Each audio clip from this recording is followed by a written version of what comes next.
Hi, I'm Phil Pustiowski with FreedomMentor.com, and in this video, I'm going to share with you how to choose a real estate investing mentor. It may be one of the most important decisions you make in your real estate investing career. Okay, so what we're going to do is we're going to ask ourselves three questions. The first question is going to be this: are you going to be a traditional or creative real estate investor? So that's number one.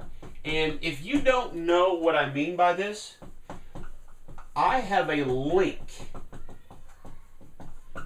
in the description of the video down below, and that link will take you to some additional resources. Okay, so this is going to be an important decision for you though, because it's going to dictate which type of real estate investing mentor you want to work with. So if you are going to be a traditional investor, I am going to argue the most applicable mentor, the best mentor for you is probably going to be a local one. Okay? Here's why. A really successful local real estate investor that does the traditional investing typically is really good at a couple of things. Number one, they're really good at hiring, finding, and leading contractors that can fix properties up. Number two, they're really good at making quick decisions on real estate deals locally. Whether it's an auction or a real estate agent calls them and says, I got a great deal, you got to make an offer in an hour. And since they know the market so well locally, they know what prices are, what areas are good, what areas are bad, what houses are selling, what houses are not selling. They're so good locally that they can make a quick, insightful, instant decision. And also, they have a great team around them because they know everybody in town. And they also know where the city's going, where it's growing, where it's not growing. So as you can see, a really successful traditional investor is really good on a local level. However, if you took a great traditional investor who's very successful in their local area and you sent them 1,000 miles in the other direction, they probably wouldn't be very successful in the beginning where they were sent. Now, maybe over a long period of time they'd rebuild, but a traditional investor is really good locally. And so that's why I'm going to suggest that a local mentor is your best bet. A good example of that would be a real estate investing buyer's agent. Somebody that is really good with investors and they represent them as the buyer's agent. They'll go out and find the deals. They'll know the contractors. They'll know the closing companies. So that's a good option for you. All right, so what if you're going to be a creative investor? Well, I may surprise you here, and I'm going to tell you that your best bet is going to be a nationwide mentor. This may go against the grain a little bit because most people just think they want to go local, but I'm here to tell you that if you're going to go creative, you want to go nationwide, and here's why. First thing is this: creative investing is not locally based. In other words, most of the techniques work nationwide.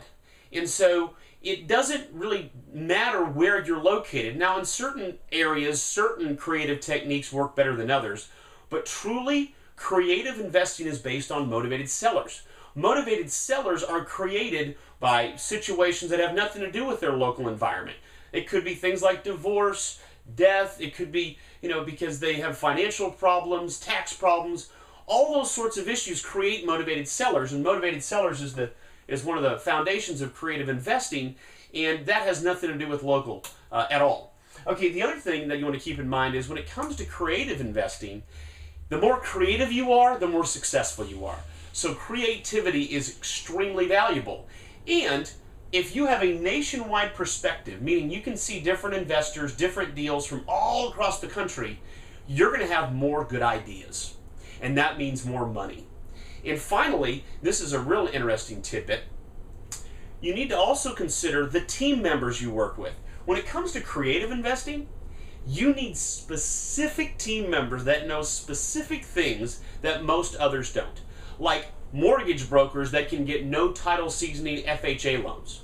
Or whether it's a title company who can do back-to-back closings on short sales. I mean, these are very specific things that sometimes if you're just looking through your local pool of team members, you won't find somebody there that can help you. Whereas on a national basis, you can. It happens to us all the time. We typically use national title companies and mortgage brokers for those two things specifically. All right, and then I didn't even mention the most important thing of all yet, and that is this: competition. I'm going to write this down. There is a myth in creative investing that says this: there are so many good deals out there, there's plenty to go around for everybody. Hogwash. Not true. Motivated sellers is the basis for creative investing. There's only a certain amount of motivated sellers in any one market. Of course, it's based on the size of the market, but there's only so many people getting divorced, having financial problems, going through probate kind of situations. There's only so many motivated sellers. And the more competition there is in a marketplace for that, small group of motivated sellers, the less successful other investors are going to be. So the most successful creative real estate investors in any one market are typically hush-hush about what they're doing. They don't want competitors. I'm one of them. I mentor and coach people all across America, Canada, the Caribbean, but I don't teach anybody in my own hometown. Why? Because I don't want a direct competitor right here with my techniques. But I don't mind teaching everybody across the country because they're not competing with me. It's just the people in my local area. Does that make sense? That is very, very important. Okay, so that's the first question you're asking yourself, traditional versus creative. All right, let's go to the next question. Number 2. You want somebody who is both passionate about teaching and they're successful.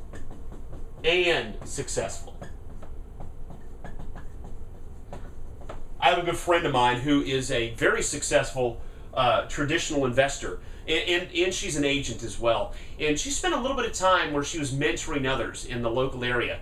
And she got so fed up with teaching people that didn't follow her exact instructions, then they'd get into some problems and she'd have to get them out of those problems. She got completely tired of it.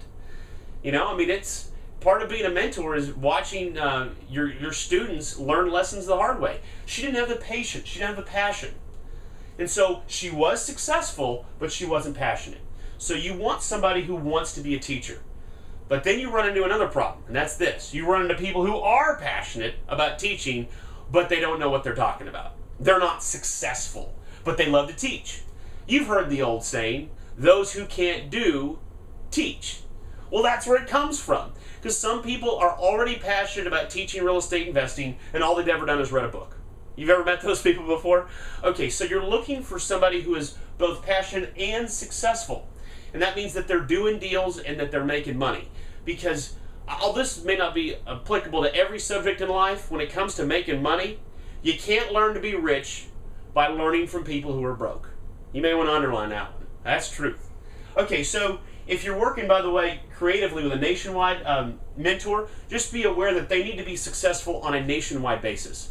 A little distinction there, because you can be very successful creatively on a local level, and then you may want to mentor people across the country, but it takes some time to get used to that. I know it took me years and years to get really good at it.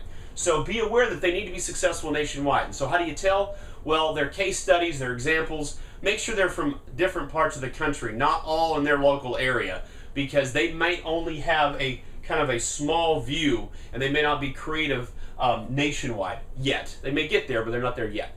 Okay, so they need to be passionate, and they need to be successful at the same time. That's question number 2. Number 3, you want to ask yourself, what is their motivation? This is huge. So many people make this mistake. And here's how they make the mistake. They naively assume that somehow the most successful real estate investor, either nationwide or locally, is going to teach them everything they need to know just because they want to do it out of the goodness of their heart and they want to give back because they're so successful. That is not the real world. The real world is that teaching somebody how to become a successful real estate investor takes ongoing, consistent patience and persistence. There's going to be things that come up, and that person is going to have tremendous demands on their time and their energy and their mental work as well. So they need to have a significant motivation in order to work with you. And so let me give you a couple of examples of how that motivation plays out. And what I mean here is I want to put in parentheses real motivation, because some people get duped into thinking they know what the person's motivation is. Maybe they think that the person thinks they like you or something. So, hey, well, the person likes me really well, that's why he's helping me out. That's not how it works in the real world. When it comes to very successful real estate investors anyways, they have specific reasons why they want to work with somebody. And it may not be exactly what you think. All right, so let's talk about an example, which is buyer's agents. Earlier I said that it would be a good idea if you were a traditional investor to get a local real estate agent, right? Well, just be aware of this motivation.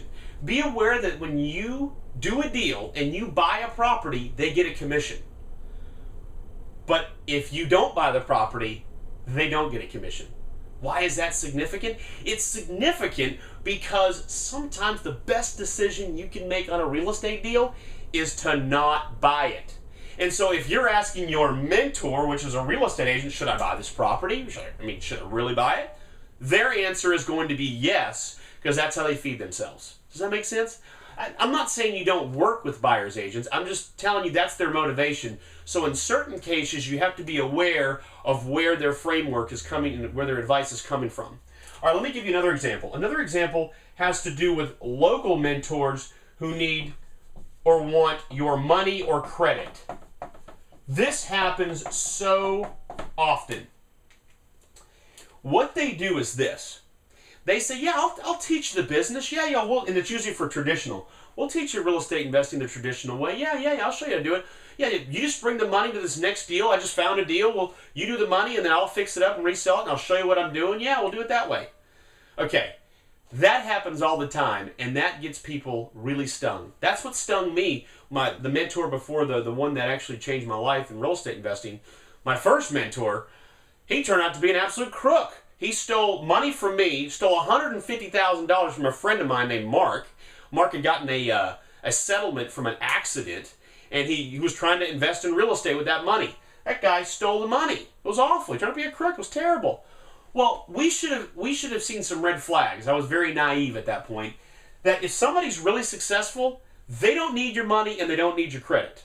So if they're asking for that to do a deal together, be very, very leery of that. Does that make sense? Okay, another thing about locals, what they'll probably do if you try to to get them to do the creative angle is they'll put you in the free work model of trying to get bird dogs, which we talked about before. So be aware of that as well. All right. So the third thing I want to bring up has to do with upfront compensation. And I should say full. So maybe you've invested in a real estate mentor before, or maybe you're considering it right now. And the way that it works is they're going to charge you a certain fee up front, and then they'll be your mentor for however long. Well, let me ask you this. If you were going to hire a painter to paint your home, would you pay that painter all the money up front before they ever stroked their first paintbrush? No, right? Why wouldn't you? Well, because they'd lose their motivation, right? If you gave the contractor all his money up front, he wouldn't show up tomorrow. He's already got his money. And so if you pay all the compensation up front, what will end up happening is you will have set up a motivation whereby you've already given them all their motivation up front. So what happens if you get stuck 5 months from now? What's their motivation to help you? Well, you may say, well, Phil, the motivation is that I paid them and so they want to make good on their promises. Okay, that's true. And for some people, that is significant motivation. But I got to tell you, in the real world, that is not powerful motivation.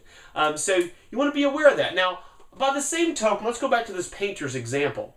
It doesn't mean that you pay the painter when he's finished. Maybe you give him some money up front so he can get the materials, get the job started.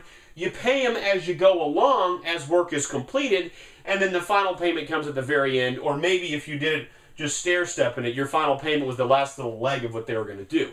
So either way, there's a way where you can compensate for their services whereby it's not completely 100% up front before you ever get started. Does that make sense?